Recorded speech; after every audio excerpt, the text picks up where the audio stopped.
बंदी छोड़ सतगुरु रामपाल जी परमेश्वर जी की जय हो।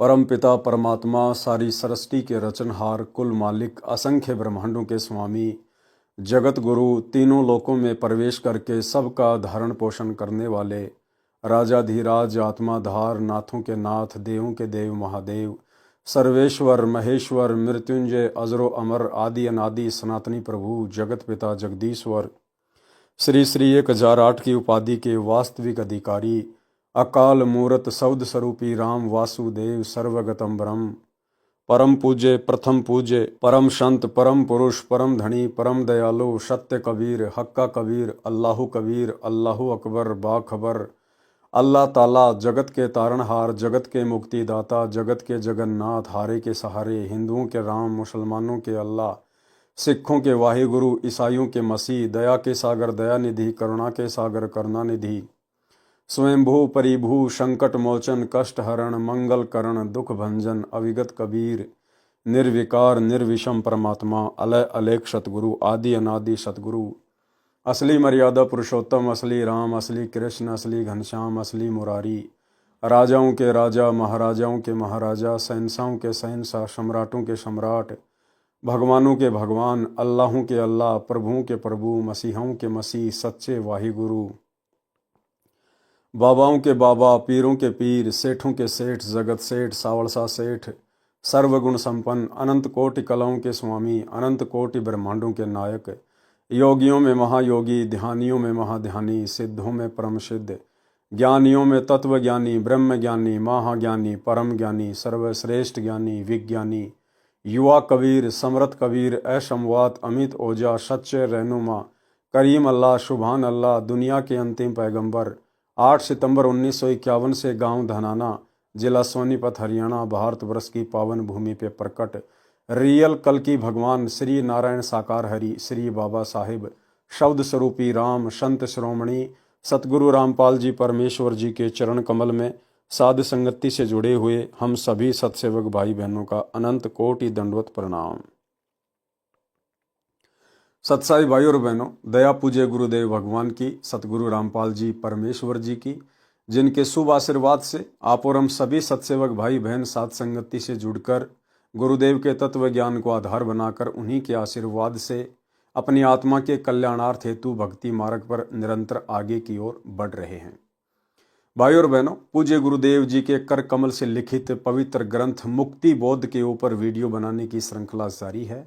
इस श्रृंखला में आज हमारा ये दूसरे नंबर का वीडियो है और इस पवित्र ग्रंथ मुक्ति बोध से हमें ज्यों-ज्यों हम आगे बढ़ेंगे 5 या 6 वीडियो के बाद में आप और हमें भक्ति मार्ग से संबंधित बहुत सारी नई नई और गूढ़ जानकारियां प्राप्त होती चली जाएंगी, जो जानकारियां हमारे विश्वास को दृढ़ करेंगी।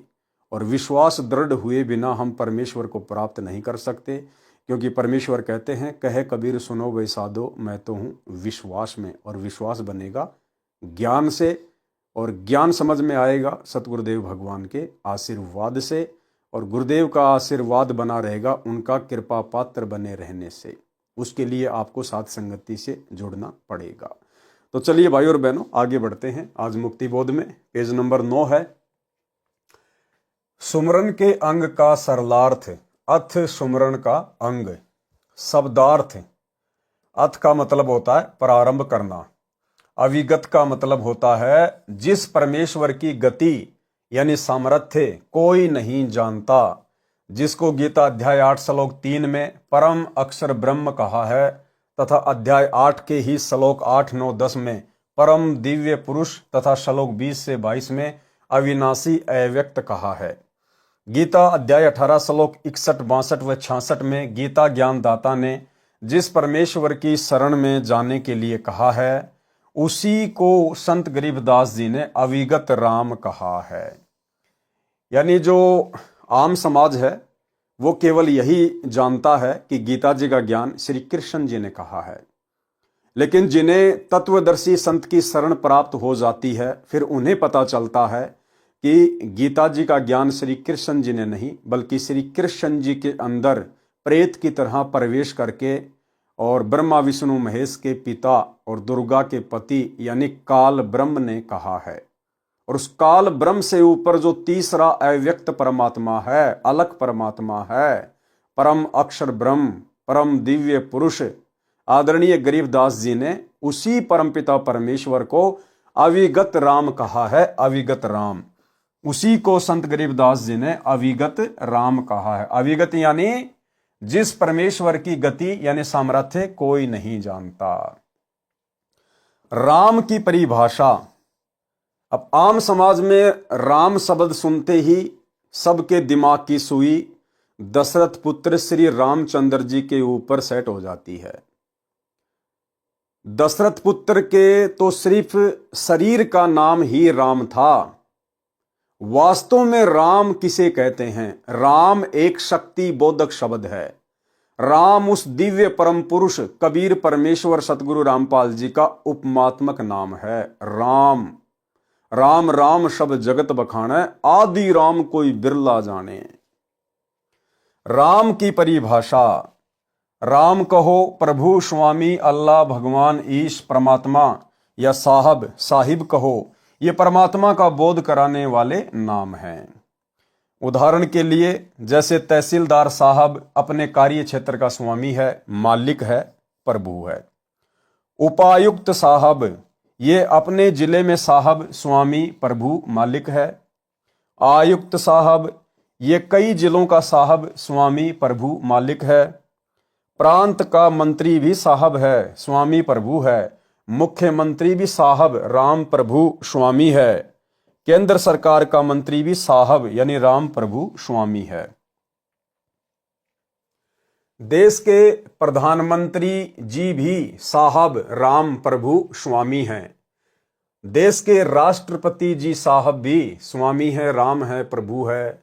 परंतु इन सब की अपनी अपनी सीमाएं हैं। अपने अपने कार्य क्षेत्र के सब ही प्रभु हैं, परंतु वास्तव में समर्थ शक्ति राष्ट्रपति जी हैं। उनके पश्चात प्रधानमंत्री जी समर्थ शक्ति हैं, पूर्ण साहब हैं। इस सुमरण के अंग में वाणी नंबर 15-16 में कहा है कि मूल कमल में राम है, यानी गणेश जी हैं। यानी गणेश जी भी अपने स्तर के राम हैं, स्वामी हैं, प्रभु हैं। मूल कमल में राम है। इस सुमरण के अंग में वाणी नंबर 15 में कहा है कि मूल कमल में राम है, यानी गणेश जी हैं, ये भी स्वामी हैं, राम है यानी देव है। स्वाद कमल में राम, ब्रह्मा सावित्री जी प्रभु हैं। नाभि कमल में राम, विष्णु लक्ष्मी जी प्रभु हैं। और हृदय कमल विश्राम, हृदय कमल में शिव पार्वती भी प्रभु हैं, राम हैं, स्वामी हैं। कंठ कमल में राम है, देवी दुर्गा भी राम है, मालिक है, स्वामी है। त्रिकुटी कमल में राम, सतगुरु रूप में परमेश्वर त्रिकुटी में विराजमान है। त्रिकुटी पर सतगुरु रूप में कौन विराजमान है? परमेश्वर विराजमान है, कबीर भगवान विराजमान है, हमारे पूज्य गुरुदेव भगवान विराजमान हैं। वे उस स्थान पर सतगुरु रूप में अपने कार्य के स्वामी हैं, राम हैं, प्रभु हैं। सहस कमल दल राम है, यानी काल निरंजन भी अपने 21 ब्रह्मांडों का राम है, स्वामी है, प्रभु हैं। यानी राम केवल शक्ति बोधक शब्द है। जैसे साहब, जिला कलेक्टर साहब, प्रधानमंत्री साहब, राष्ट्रपति साहब, थानेदार साहब, सबके नाम के आगे साहब लगता है, लेकिन वो अपने अपने कार्य क्षेत्र के ही साहब हैं, राम हैं, प्रभु हैं, स्वामी हैं। यानी राम शब्द को हमने इस प्रकार से समझना है। जो सहस्त्र कमल दल में अव्यक्त रूप में बैठा है, सुन बस्ती सब ठाम है, सब स्थानों लोकों पर जिसकी सत्ता है, वह सत्य पुरुष भी राम, स्वामी, प्रभु है। वाणी नंबर 17 में कहा है कि वास्तव में समर्थ राम है। अचल अभंगी राम है, गलताना दमलीन, सुरती नृति के अंतरे बाजे अनहद बीन। अचल का अर्थ होता है स्थायी, अचल यानी स्थायी, जो कभी भी डगमग ना हो। और अभंगी का मतलब है अविनाशी, जो कभी भी भंग ना हो, खंड ना हो। जो कभी भंग यानी नष्ट नहीं होता, वह समर्थ राम है। सुमरण का अर्थ है परमात्मा के सतमंत्र का जाप करना। जैसे कबीर परमेश्वर जी ने कहा है कि सार शब्द का सुमरण करही, सो हंसा भवसागर तरही। सुमरन का बल ऐसा भाई, कालई जीत लोक ले जाई। नाम सुमर ले शुक्रम कर ले, कौन जाने कल की खबर नहीं पल की। श्वास श्वास में नाम जपो, व्यर्थवा श्वास ना खोए। ना बेरा इस श्वास का आवण हो के न होए। कहता हूँ कहीं जात हूँ, सुनता है सब कोय। सुमरन से भला होएगा, नातर भला ना होए। सुमरन मार्ग सहज का, सतगुरु दिया बताए। श्वास श्वास जो सुमरता, एक दिन मिलसी आए। राग आसावरी से शब्द नंबर 63, 66 तथा 75। नर सुन रे मूड गवारा, भाई राम भजन तत् सारा। नर सुन रे मूड गवारा, भाई राम भजन तत् सारा।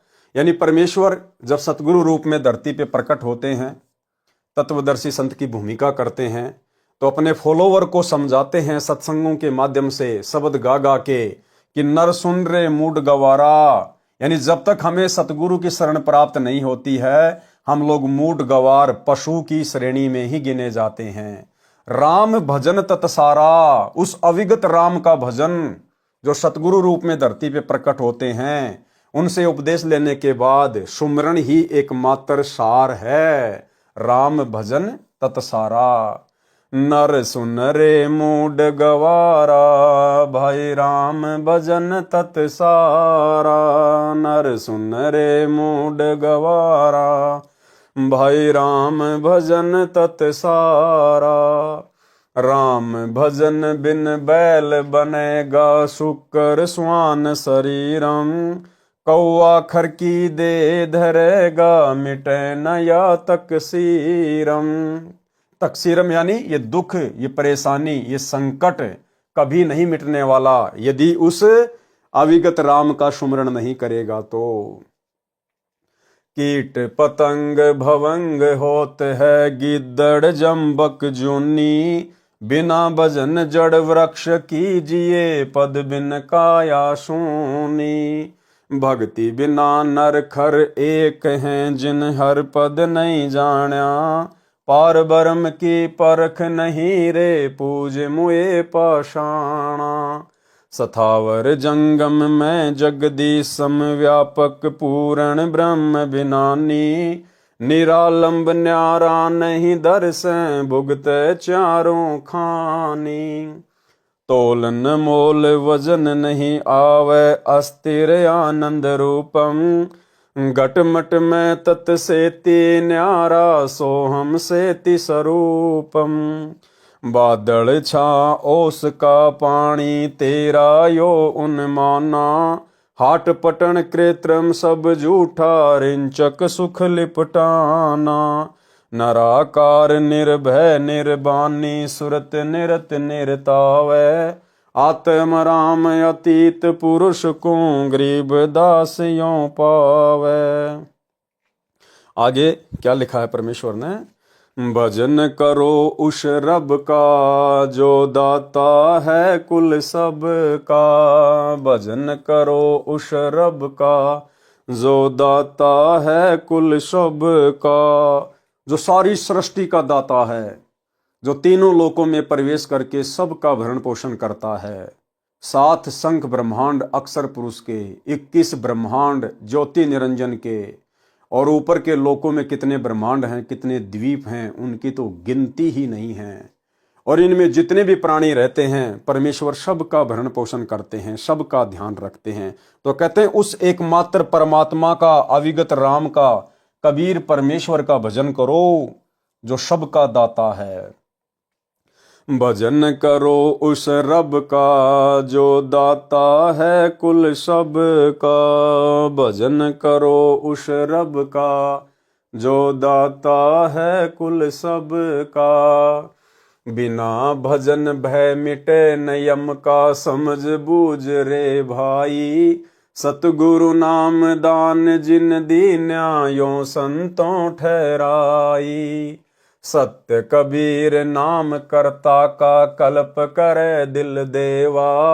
सुमरण करे सुरत से लापै, पावे हर पद भेवा। आसन बंद पवन पद पर नाभि नाम जगावे। त्रिकुटी कमल में पद्म जल के जासे ध्यान लगावे। सब सुख भुगता जीवत मुक्ता दुखदारी दर दूरी। ज्ञान ध्यान गलतान हरि पद जो कुरंग कस्तूरी। गज मोती हस्ती के मस्तक उन्मुन रह दीवाना। खाए न पीवे मंगल घूमे आठ भगत गलताना। ऐसे तत्पद के अधिकारी पलख अलख से जोरे। तन मन धन सब अर्पण कर ही नेक न माथा मोरे। बिन ही रसना नाम चलत है निर्वाणी से नेहा। गरीब दास भोडल में दीपक छानी नहीं सनेहा। आगे परमेश्वर ने क्या लिखा है? भक्ति मुक्ति के दाता सतगुरु भक्ति मुक्ति के दाता। भक्ति मुक्ति के दाता सतगुरु भक्ति मुक्ति के दाता। पिंड प्राण जिन दान दिए हैं जल से सिरजे गाता। उस दरगाह को भूल गया है कुल कुटुंब से राता। रिद्धि सिद्धि कोटि तुरंगम दीने ऐसा धनी विधाता। उस समर्थ की रीज छुपाई जग से जोड़ा नाता। मुश्किल से आसान किया था कहाँ गई वो बाता। सत शुक्रत को भूल गया है ऊंचा किया ना हाथा। 21 खंड होते हैं जो तरवर के पाता।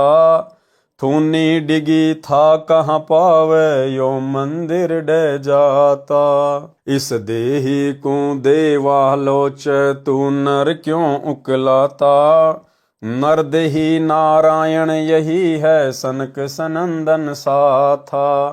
ब्रह्म मुहूर्त सूरत नगरी सुन सरोवर नाता। या पर भी का पार नहीं रे सकल कर्म कट जाता। सुरति नृति मन पवन बंद कर मेरुदंड चढ़ जाता। शैष कमल दल फूल रहे हैं अमी महारस खाता। जहाँ अलख निरंजन जोगी बैठा जहाँ से रहा न भाता। गरीब दास पारंग प्राण है शंख कमल खिल जाता। राग बसंत से शब्द नंबर 8। कोई है रे परले पार का जो भेद कहे झनकार का। कोई है रे परले पार का जो भेद कहे झनकार का। वारही गोरख वारही दत्त वारही ध्रुव प्रहलाद। अर्थ यानी जितने भी महापुरुष हैं जिनके नाम गिनाए जा रहे हैं, परमात्मा कह रहे हैं कि ये सब के सब वार ही हैं। वारी यानी इस तरफ हैं, इस काल के लोक में ही हैं, अभी तक ये पार नहीं हुए हैं। वारही गोरख वारही दत्त वारही ध्रुव प्रहलाद। अर्थ वारही सुखदेव वारही व्यास वारही पारासुर प्रकाश। वारही दुर्वासा दरवेश वारही नारद सारद शेष। वारही भरतरी गोपी चंद वारही सनक सनंदन बंद। वारही ब्रह्मा वारही इंद वारही सैंस कला गोविंद। वारही शिव शंकर सो सिंब वारही धर्म राय आरंभ। वारही धर्म राय धर धीर परम धाम पहुँचे कबीर। केवल एक कबीर परमात्मा, वे निर्बंध हैं, अबंध हैं, केवल वही पार हुए हैं। यानी 650 साल पहले जब परमात्मा आए थे, परमेश्वर ने इन सभी आत्माओं को अपनी शरण में लिया, सभी को ज्ञान समझाया, सभी को नाम दिया, लेकिन ये आत्माएं अंत तक भक्ति पर मर्यादाओं के साथ नहीं टिक पाई, जिस कारण से ये पार नहीं हो पाई। केवल एक कबीर परमेश्वरी थे जो मगर से सह शरीर गए थे। ऋग युजु श्याम अथर्वन भेद परम धाम नहीं लैया भेद। अलल पंख अगाध भेव, जैसे कुंजी सुरती सेव। वार पार थे हाँ नहीं था, गरीबदास निर्गुण निगाह। राग होरी से शब्द नंबर 8। अलल का ध्यान धरो रे, चीनो पुरुष विदेही। उलट पवन रेचक कर राखो, काया कुंभ भरो रे। अडिग अमान अडोल अबोलम, टार्यो नाही टरो रे। बिन सतगुरु पद दर्शत नाही, भावे तीहूं लोक फिरो रे। गुण इंद्री का ज्ञान परेरो, जीवित क्यों न मरो रे। पलकों दा भोरा पुरुष बिनानी, खोटा करत खरो रे। कामधेनु दूजे कलवारिन, नीजर अजर जरो रे। कल विष कुशमल बंधन टूटे, सब दुख व्याधि हरो रे। गरीबदास निर्भय पद पाया, जम से नाही डरो रे। सुमरण के अंग का सारांश। संत गरीबदास जी ने अपनी अमृतवाणी रूपी वन में प्रत्येक प्रकार के पेड़ पौधे, जड़ी बूटियां, फूल, फलदार वृक्ष, मेवा की लता आदि आदि उगाई हैं। यानी हर प्रकार का ज्ञान आदरणीय गरीबदास जी महाराज जी ने अपने सदग्रंथ साहिब की वाणियों में समावेश किया है। इसका मुख्य कारण यह रहा है कि जो मूल ज्ञान है उसको गुप्त रखना था। यह परमात्मा कबीर जी का आदेश था। इसी कारण से संत गरीबदास जी ने अनेकों वाणियां कही हैं। मन की आदत है कि यदि कम वाणी है तो उनको कंठस्थ करके अरुचि करता है। ये ढेर सारी अमृतवाणी लिखवाकर संत गरीबदास जी ने मन को व्यस्त तथा रुचि बनाए रखने का मंत्र बताया है। मन पढ़ता रहता है या सुनता रहता है, आत्मा आनंद का अनुभव करती है। वाणी नंबर 18 में कहा है कि गरीब राम कहा तो क्या हुआ, उर्मे नहीं यकीन। चोर मुसे घर लूट ही 5-25-3। भावार्थ, यदि साधक को परमात्मा पर विश्वास ही नहीं है तो नाम सुमरण का कोई लाभ नहीं है। और भाई और बहनों, विश्वास उस समय होगा जब हमें एक परमात्मा की पहचान हो जाएगी कि एकमात्र वो कबीर परमात्मा जो तीनों लोकों में प्रवेश करके सबका भरण पोषण करता है, उनकी शरण में आए बिना लाख जन्म भी इस काल बलि से मुक्ति प्राप्त नहीं कर सकते। जब हमें उस एक परमात्मा की पहचान हो जाएगी तब हमारा उसमें विश्वास भी बनेगा। और आज उस एक परमेश्वर की पहचान सतगुरु रामपाल जी के रूप में हो चुकी है। अन्यथा भाई और बहनों, विश्वास तो छोड़ो, आप जी दृढ़ होकर भक्ति भी सही तरीके से नहीं कर सकते। आपको हमेशा एक संशय बना रहेगा कि परमात्मा कौन है, परमेश्वर कौन है। वो कागज का टुकड़ा, दाढ़ी मूछ वाली कबीर जी की समझे जाने वाली फोटो, या फिर मेरे पूज्य गुरुदेव, कौन है परमात्मा इन दोनों में से। और जब तक भगत का ये संशय निवारण नहीं होगा तब तक वो भक्ति नहीं कर सकता। परमात्मा कहते हैं, गुरु और गोविंद दो नहीं भाई, जब तक दो समझोगे दो जग में जाई। जब तक आप भगवान मानोगे उस दाढ़ी मूछ वाले कबीर जी की फोटो को, और गुरु मानोगे अपने गुरु को कि मेरा गुरु तो केवल गुरु है, एक संत है, भगवान तो कबीर जी हैं, वो दाढ़ी मूछ वाली फोटो है जिनका हम जून के महीने में कबीर प्रकट दिवस मनाते हैं। तो परमात्मा कहते हैं कि ऐसी आत्मा भी तत्वदर्शी संत की शरण में आने के बाद भी वो नरक की ओर ही जाती है कि गुरु और गोविंद दो नहीं भाई, जब तक दो मानोगे दो जग में जाई। यदि साधक को परमात्मा पर विश्वास ही नहीं है तो नाम सुमरण का कोई लाभ नहीं है। उसके मानव जीवन को काम, क्रोध, मोह, लोभ, अहंकार रूपी 5 चोर मुश यानी चुरा रहे हैं।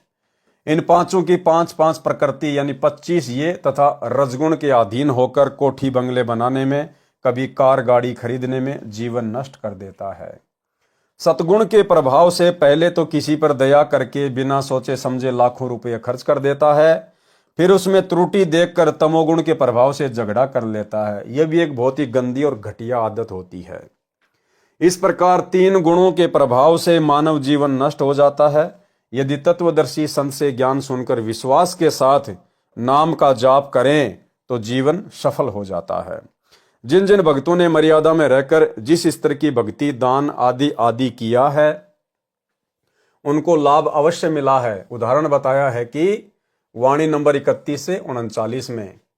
गोरखनाथ, दत्तात्रेय, सुखदेव, पीपा, नामदेव, धन्ना भगत, रहदास यानी रविदास, फरीद, नानक, दादू, हरिदास, गोपीचंद, भरतरी, जंगनाथ, जंगरनाथ, चरपटनाथ, अब्राहिम अदम सुल्तान, नारद ऋषि, प्रहलाद भगत, ध्रुव, विभीषण, जयदेव, कपिल मुनि, स्वामी रामानंद जी, श्री कृष्ण, श्री दुर्वासा, शंभु यानी शिव, विष्णु, ब्रह्मा आदि सबकी प्रसिद्धि पूर्व जन्म तथा वर्तमान में की गई नाम सुमरण की शक्ति से हुई है। अन्यथा ये कहाँ थे, यानी इनको कौन जानता था। इसी प्रकार आप भी तन मन धन समर्पित करके, गुरु धारण करके आजीवन भक्ति मर्यादा में रहकर करोगे तो आप भी भक्ति शक्ति प्राप्त करके अमर हो जाओगे। जिन जिन साधकों ने जिस जिस देव की साधना की उनको उतनी महिमा मिली है। यानी भाइयों और बहनों, ये जितने भी नाम यहाँ पर गिना दिए गए हैं ये सभी आत्माएं अभी तक सतलोक नहीं जा पाई हैं। ये सभी आत्माएं इधर ही हैं, ये वार ही हैं, वार ही इसी काल के लोक में। लेकिन इन आत्माओं को इतना लाभ मिल गया, इतना बेनिफिट मिल गया कि कबीर परमेश्वर जी ने फिर इन आत्माओं को काल के हत्थे दोबारा नहीं चढ़ने दिया। और अब कलयुग की बिचली पीढ़ी में परमात्मा इन सभी महापुरुषों को, जिनके अक्सर हम गुरुदेव के मुख कमल से उदाहरण सुनते हैं, इन सभी आत्माओं को वर्तमान में गुरुदेव मनुष्य जन्म देकर फिर से अपनी शरण में लेकर मुक्ति प्राप्ति का मौका देंगे, अगर आजीवन मर्यादा के साथ भक्ति करते रहे तो। कबीर जी ने कहा है कि जो जाकी शरणा बसे ताको ताकी लाज, जल स्यों ही मछली चढ़े बह जाते गजराज। भावार्थ, जो साधक यानी भगत जिस राम यानी देव प्रभु की भक्ति पूरी श्रद्धा से करता है तो वह राम उस भगत की इज्जत रखता है, यानी उसको अपने सामर्थ्य अनुसार अपने क्षेत्र में पूर्ण लाभ देता है। उदाहरण दिया है कि जैसे मछली का जल से अटूट नाता है, वह कुछ समय ही जल से दूर होने पर तड़प तड़प कर प्राण त्याग देती है। ऐसी श्रद्धा देखकर जल ने उसको अपने क्षेत्र में पूर्ण स्वतंत्रता दे रखी है, उसको कोई रोक टोक नहीं है। जैसे ऊंचे स्थान यानी फाल से 50 फुट से दरिया का जल गिर रहा होता है, वह जल की धारा बड़े से बड़े हाथी यानी गजराज को भी बहा ले जाती है, जो हाथियों का राजा होता है। परंतु अपनी पुजारिन मछली को पूरी स्वतंत्रता दे रखी है, वह उस गिरते पानी में नीचे से ऊपर 50 फुट तक चढ़ जाती है। इसी प्रकार जो भगत जिस प्रभु की पूरी श्रद्धा से भक्ति करता है तो वह प्रभु अपने भगत को अपने स्तर का लाभ अपनी क्षमता के अनुसार अवश्य देता है, पूरा देता है। और भाइयों और बहनों, हमारे प्रभु, हमारे देव, हमारे राम तो समर्थ हैं, अविगत कबीर हैं, इनकी शक्ति का तो कोई वारन पार ही नहीं है। गरीब ऐसे सतगुरु हम मिला, बेपरवाह अबंद, परम हंस पूर्ण पुरुष, रोम रोम रवि चंद। समझने के लिए सामान्य उदाहरण, अपने देश में अभी तक अंग्रेजों वाली परंपरा का प्रभाव भी है। जैसे किसी सामान्य व्यक्ति को पुलिस थाने से बुलावा आता है तो उसके लिए बड़ी आपत्ति होती है। थाने के आसपास से भी सामान्य व्यक्ति डर कर जाता है। बुलावा आने पर तो उसके साथ क्या बीतेगी स्पष्ट है। जाते ही लगभग प्रत्येक पुलिसकर्मी तथा थानेदार का दुर्व्यवहार झेलना पड़ता है। मारपीट तो पहला प्रसाद है, गाली देना पुलिस वालों का मूल मंत्र है। उसी थाने में किसी का मित्र थानेदार लगा है, वह व्यक्ति वहां जाता है तो थानेदार उसे कुर्सी पर बैठाता है, चाय पानी पिलाता है।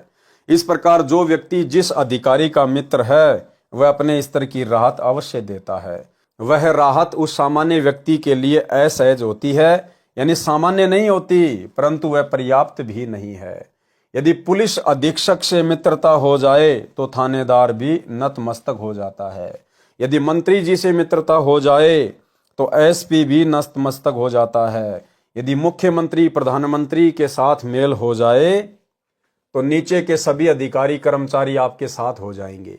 इसी प्रकार यदि कोई किसी देवी देव माता मसाणी सेठ शीतला भैरव भूत तथा हनुमान जी की भक्ति करता है तो उसको उनका लाभ अवश्य होगा। परंतु गीता अध्याय 16 श्लोक 23-24 में तथा अध्याय 7 श्लोक 12-15 तथा 20 से 23 तक में बताए अनुसार व्यर्थ साधना होने से मोक्ष से वंचित रह जाते हैं। और भाइयों और बहनों, उन तमाम देवी देवताओं के माध्यम से वो थोड़ी बहुत जो राहत मिलती है वो भी ये कबीर परमात्मा सतगुरु रामपाल जी भगवान ही प्रदान करते हैं। उन देवी देवताओं की, उन बड़े बड़े महादेवों की इतनी औकात नहीं है कि वो अपनी तरफ से अपने साधक को कोई लाभ दे सके। जितना उस साधक के भाग्य में है, उसके प्रारंभ में है, वो कबीर परमात्मा उसी हिसाब से उन देवी देवताओं के माध्यम से, उन गुरुजनों के माध्यम से उन भक्तों को राहत प्रदान करवाते हैं। ये देवी देवता केवल बीच में एक मैनेजर हैं, मीडिएटर हैं, इससे ज्यादा कुछ नहीं। कर्म का फल भी अच्छा बुरा भोगना पड़ता है, इसलिए यह साधना करके भी हानि होती है। इसलिए संत गरीबदास जी ने वाणी नंबर 38 में कहा है कि गरीब ऐसा निर्मल ज्ञान है, निर्मल करे शरीर और ज्ञान मंडलिक हैं, चकवे ज्ञान कबीर। भावार्थ, वेदों, गीता, पुराणों, कुरान, बाइबल आदि का ज्ञान तो मंडलिक यानी अपनी अपनी सीमा का है, डिविजनल है, परंतु परमेश्वर कबीर जी द्वारा बताया आध्यात्मिक सत्य ज्ञान यानी तत्व ज्ञान, सूक्ष्म वेद, चक्रवर्ती ज्ञान है, जिसमें सब ज्ञानों का समावेश है, वह कबीर वाणी है। वाणी नंबर 41 और 42। गरीब गगन मंडल में रहत है, अविनाशी आप अलेख, जुगन जुगन सत्संग है, धर धर खेले भेख। गरीब काया माया खंड है, खंड राज और पाट, अमर नाम निज बंदगी, सतगुरु से भई साठ। भावार्थ, पूर्ण परमात्मा कबीर जी गगन मंडल यानी आकाश में रहता है, सत्यलोक में रहता है, जो अविनाशी अलेख है। अलेख का अर्थ है जो पृथ्वी से देखा नहीं जा सकता, जिसे अविनाशी अव्यक्त गीता अध्याय 8 श्लोक 20 से 23 में कहा है। जैसे कुछ ऋषिजन दिव्य दृष्टि के द्वारा पृथ्वी से स्वर्ग लोक, श्री विष्णु लोक, श्री ब्रह्मा लोक तथा श्री शिव जी के लोक तथा वहां के देवी देवताओं को तथा ब्रह्मा विष्णु महेश को देख लेते हैं, परंतु ब्रह्म काल को तथा इससे ऊपर अक्षर पुरुष तथा परम अक्षर पुरुष अविनाशी अलेख को कोई नहीं देख सकता, जिस कारण से उस परमात्मा का यथार्थ उल्लेख ग्रंथों में नहीं है। यथार्थ वर्णन सूक्ष्म वेद में है, जो स्वयं परमात्मा द्वारा बताया आध्यात्मिक ज्ञान है। इसलिए उस पूर्ण परमात्मा को अलख तथा अलेख कहकर उपमा दी गई है। यानी उस पूर्ण परमात्मा कबीर साहिब को कोई भी साधक अपनी दिव्य दृष्टि से नहीं देख सकता है, इसलिए उसको अलेख कहा है। अलेख जिसको कोई देख ना सके, इसलिए उस पूर्ण परमात्मा को अलख तथा अलेख कहकर उपमा दी है। उस परमेश्वर को देखने के लिए पूर्ण सतगुरु जी से दीक्षा लेकर तब सतलोक जाकर ही देखा जा सकता है। वह परमात्मा स्वयं अन्य भेक यानी वेश धारण करके पृथ्वी पर प्रत्येक युग में प्रकट होता है। जैसे वर्तमान में तत्वदर्शी संत की भूमिका में वो कबीर परमात्मा सतगुरु रामपाल जी के रूप में स्वयं ही प्रकट हैं। वह परमात्मा स्वयं अन्य भेख धारण करके पृथ्वी पर प्रत्येक युग में प्रकट होता है। अपना तत्व ज्ञान यानी चक्रवर्ती ज्ञान स्वयं ही बताता है। तो भाई यदि आज कोई तत्व ज्ञान बता रहा है तो कौन बता रहा है? स्वयं कबीर परमात्मा, क्योंकि अपना तत्व ज्ञान यानी चक्रवर्ती ज्ञान स्वयं ही बताता है। स्वयं यानी खुद ही बताता है। इसलिए दास बार बार कहता है कि पूज्य गुरुदेव जी स्वयं कबीर परमेश्वर हैं। अपना तत्व ज्ञान चक्रवर्ती ज्ञान स्वयं ही बताता है कि यह सब राजपाट तथा शरीर खंड यानी नासवान है। केवल सतगुरु से मिलन तथा उनके द्वारा दिया निज नाम सत्य भक्ति मंत्र ही अमर है। यदि सच्चे भक्ति मंत्र प्राप्त नहीं हुए तो अन्य नामों का जाप सुमरण तथा यज्ञ करना सब व्यर्थ है। सुमरण के अंग की वाणी नंबर 20 में कहा है कि गरीब राम नाम निज सार है, मूल मंत्र मनमाही, पिंड ब्रह्मण से रहित है, जननी जाया नाही। भावार्थ, संत गरीबदास जी ने कहा है कि मोक्ष के लिए राम के नाम का जाप ही निज सार है, यानी मोक्ष प्राप्ति का निष्कर्ष है। नाम सुमरण से ही मुक्ति होती है। नाम भी मूल मंत्र यानी यथार्थ नाम हो। जिस पूर्ण परमात्मा का जो मूल मंत्र यानी सार नाम है वह परमेश्वर पिंड यानी नाड़ी तंत्र से बने 5 तत्व के शरीर से रहित है। उसका 5 तत्व का शरीर नहीं है। परमात्मा का जन्म किसी माता से नहीं हुआ है। वाणी नंबर 21। गरीब राम रटत नहीं ढील कर, हरदम नाम उचार, अमी महारस पीजिए यो तत् बारंबार। हे भगत, पूर्ण गुरु से दीक्षा लेकर उस राम के नाम की रटना यानी जाप करने में देरी यानी ढील मत कर। प्रत्येक श्वास में उस नाम को उच्चार यानी जाप कर। ये सुमरण का अमृत बार बार पी यानी कार्य करते करते तथा कार्य से समय मिलते ही जाप शुरू कर दे। इस अमृत रूपी नाम जाप के अमृत को पीता रहे। ये तत्व यानी भक्ति का सार है। यदि यथार्थ नाम प्राप्त नहीं है तो चाहे पुराणों में वर्णित धार्मिक क्रियाएं करोड़ों गाय दान करो, करोड़ों धर्म यज्ञ जोनार यानी जिमणवार करो, किसी लड़के के जन्म पर भोजन कराना करो, चाहे करोड़ों कुएं खुदवाओ, करोड़ों तीर्थों के तालाबों को गहरा करवाओ, जिससे जम की मार यानी काल की चोट यानी कर्म का दंड समाप्त नहीं हो सकता।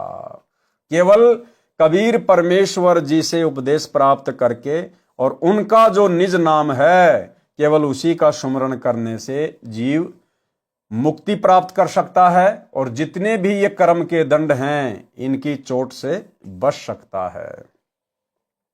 वाणी नंबर 22। गरीब कोटि गऊ जे दान दे, कोटि जग जो नार, कोटि कूप तीर्थ खने मिटे नहीं जम्मार। जैसे किसी देव या संत के नाम का मेला लगता है, उसका स्थान किसी छोटे बड़े जलाशय के पास होता है। श्रद्धालुओं को उस तालाब से मिट्टी निकलवाने को कहा जाता है तथा उसको पुण्य का कार्य कहा जाता है। यदि सतनाम का जाप नहीं किया तो मोक्ष नहीं होगा। साधक को अन्य साधना का फल स्वर्ग में समाप्त करके पाप को नरक में भोगना होता है, इसलिए सब व्यर्थ है। वाणी नंबर 23। गरीब कोटिक तीर्थ बरत करी, कोटि गज करी दान, कोटि अश्व विप्रो दिए मिटे न खेचा तान। चाहे करोड़ों तीर्थों का भ्रमण करो, करोड़ों व्रत रखो, करोड़ों गज यानी हाथी दान करो, चाहे करोड़ों घोड़े ब्राह्मणों को दान करो, उससे जन्म मरण तथा कर्म के दंड से होने वाली खेचाताण यानी दुर्गति समाप्त नहीं हो सकती। वाणी नंबर 24। गरीब पार्वती कै उर धर्या, अमर भई क्षणमाही, सुखदेव की 84 मिटी, निरालम निज नाम। वाणी नंबर 24 का भावार्थ है कि जैसे पार्वती पत्नी शिव शंकर को जितना अमृतत्व वह भगवान शिव जितनी आयु नाम प्राप्ति के बाद जिएगी, फिर दोनों की मृत्यु होगी, इतना मोक्ष है। उसको भी देवी जी को शिव जी को गुरु मानकर निज मंत्रों का जाप करने से प्राप्त हुआ। ऋषि वेदव्यास जी के पुत्र सुखदेव जी को अपनी पूर्व जन्म की सिद्धि का अहंकार था, जिस कारण से बिना गुरु धारण किए ऊपर के लोकों में सिद्धि से उड़कर चला जाता था। जब श्री विष्णु जी ने उसे समझाया और स्वर्ग में रहने नहीं दिया, तब उनकी बुद्धि ठिकाने आई। राजा जनक से दीक्षा ली, तब सुखदेव जी की उतनी मुक्ति हुई जितनी मुक्ति उस नाम से हो सकती थी। परमानेंट मुक्ति यहाँ के किसी भी देव महादेव के नाम से नहीं हो सकती। परमानेंट मुक्ति केवल कबीर परमेश्वर सतगुरु रामपाल जी की शरण में आकर उपदेश प्राप्त करने से और आजीवन मर्यादित रहकर भक्ति सफल करने से ही संभव है। परमेश्वर कबीर जी अपने विधान अनुसार राजा जनक को भी त्रेता युग में मिले थे। उनको केवल हरियम नाम जाप करने को दिया था, क्योंकि वे श्री विष्णु जी के भगत थे। वही मंत्र सुखदेव को प्राप्त हुआ था, जिस कारण से वे श्री विष्णु लोक के स्वर्ग रूपी होटल में आनंद से निवास कर रहे हैं। वहीं से विमान में बैठकर अर्जुन के पुत्र यानी अभिमन्यु के पुत्र राजा परीक्षित को भागवत सुधा सागर की कथा सुनाने आए थे, फिर वहीं लौट गए। गरीब ऋषभ देव के आइया, कबी नामे अवतार, नो योगेश्वर मैं रमा, जनक विदेही उधार। भावार्थ, परमेश्वर कबीर जी अपने विधान अनुसार कि परमात्मा ऊपर के लोक में निवास करता है, वहां से गति करके आता है, अच्छी आत्माओं को मिलता है, उनको अपनी वाक यानी वाणी द्वारा भक्ति करने की प्रेरणा करता है, आदि आदि। राजा ऋषभ देव जैन धर्म के प्रथम तीर्थंकर को मिले थे। अपना नाम कबीर देव बताया था। ऋषभ देव जी ने अपने धर्म गुरुओं ऋषियों से सुन रखा, कहते हैं उनको सत्य ज्ञान बताकर उनको सही दिशा दी। परंतु राजा जनक ने विष्णु उपासना को नहीं त्यागा। राजा जनक से दीक्षा लेकर सुखदेव ऋषि को स्वर्ग प्राप्त हुआ, परंतु वह पूर्ण मोक्ष नहीं मिला, जो गीता अध्याय 15 श्लोक 4 में कहा है। क्या कहा है कि तत्वदर्शी संत से तत्व ज्ञान समझने के पश्चात अध्यात्म अज्ञान को तत्व ज्ञान रूपी शस्त्र से काटकर उसके पश्चात परमेश्वर के उस परम पद की खोज करनी चाहिए, जहां जाने के पश्चात साधक लौटकर संसार में कभी नहीं आते, यानी कभी फिर जन्म मृत्यु नहीं होती। जिस परमेश्वर से संसार रूपी वृक्ष की प्रवृत्ति विस्तार को प्राप्त हुई है, यानी जिस परमेश्वर ने संसार की रचना की है, केवल उसी की भक्ति करो, केवल उसी की भक्ति। वाणी नंबर 24 में यही स्पष्ट किया है कि यदि स्वर्ग जाने की भी तमन्ना है तो वे भी विशेष यानी निज मंत्रों के जाप से ही पूर्ण होगी। और वर्तमान में भाई और बहनों, यदि किसी को काललोक तक की भी पूर्ण भक्ति करनी है तो वो मंत्र भी सतगुरु रामपाल जी परमेश्वर जी के पास ही उपलब्ध हैं।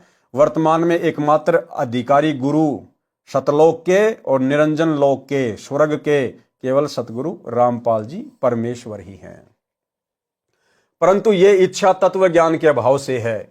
जैसे गीता अध्याय 2 श्लोक 46 में बहुत सटीक उदाहरण दिया है कि सब ओर से परिपूर्ण जलाशय बड़ी झील प्राप्त हो जाने पर छोटे जलाशय यानी तालाब में मनुष्य का जितना प्रयोजन रह जाता है, उसी प्रकार तत्व ज्ञान की प्राप्ति के पश्चात विद्वान पुरुष का वेदों ऋग्वेद यजुर्वेद सामवेद अथर्ववेद में प्रयोजन रह जाता है।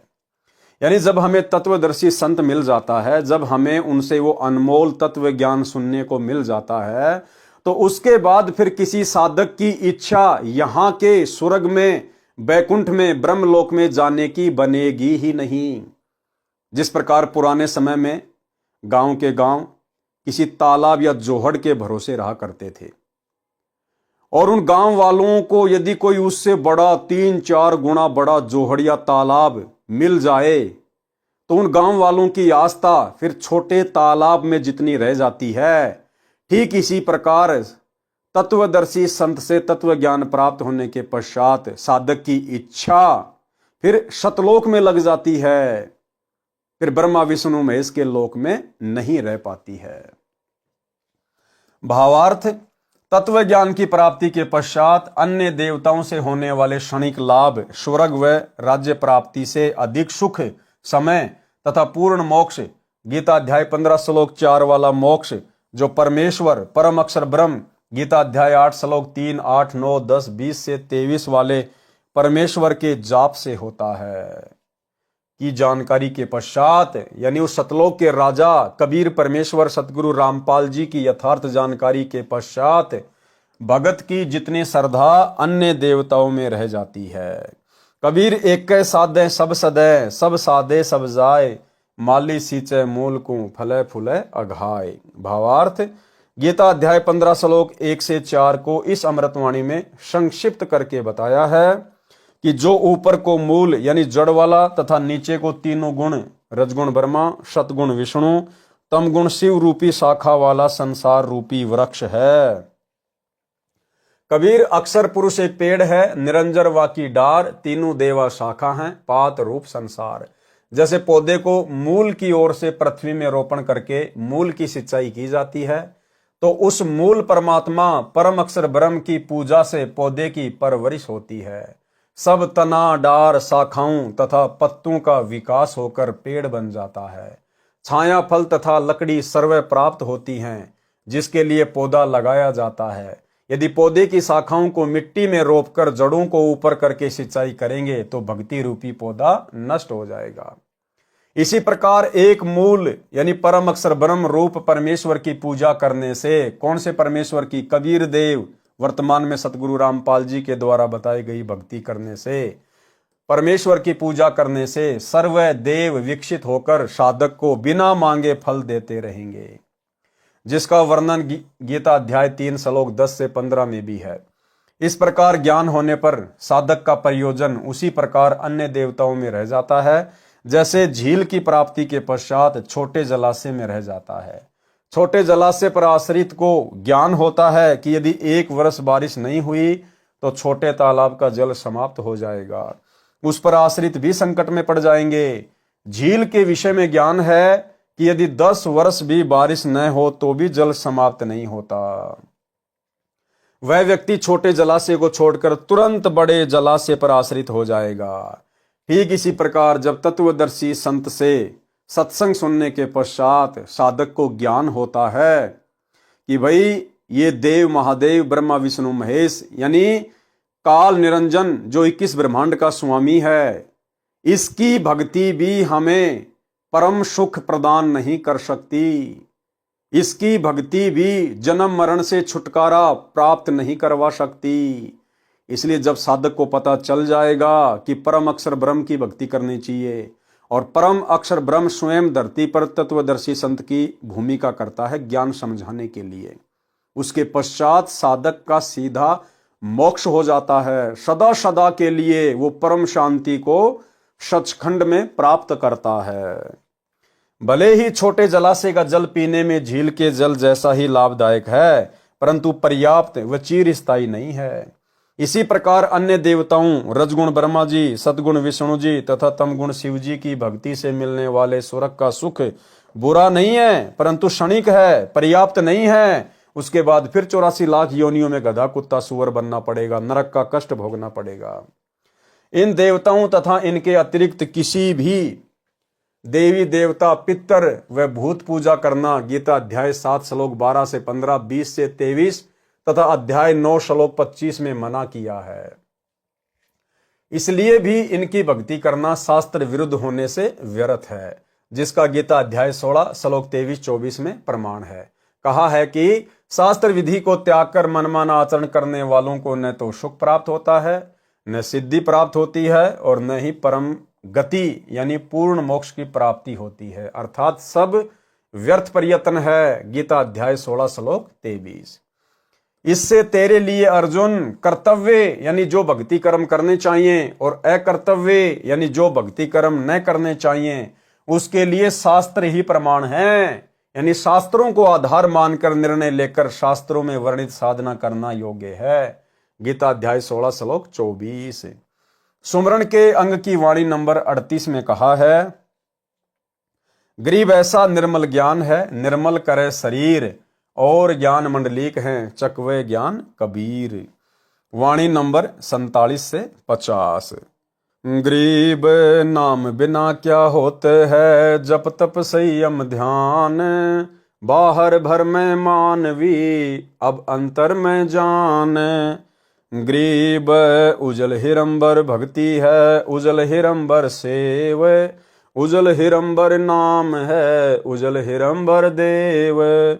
गरीब निज नाम बिना निपजै नहीं, जप तप कर है कोटि, 184 त्यार है, मूंड मुंडाया घोटी।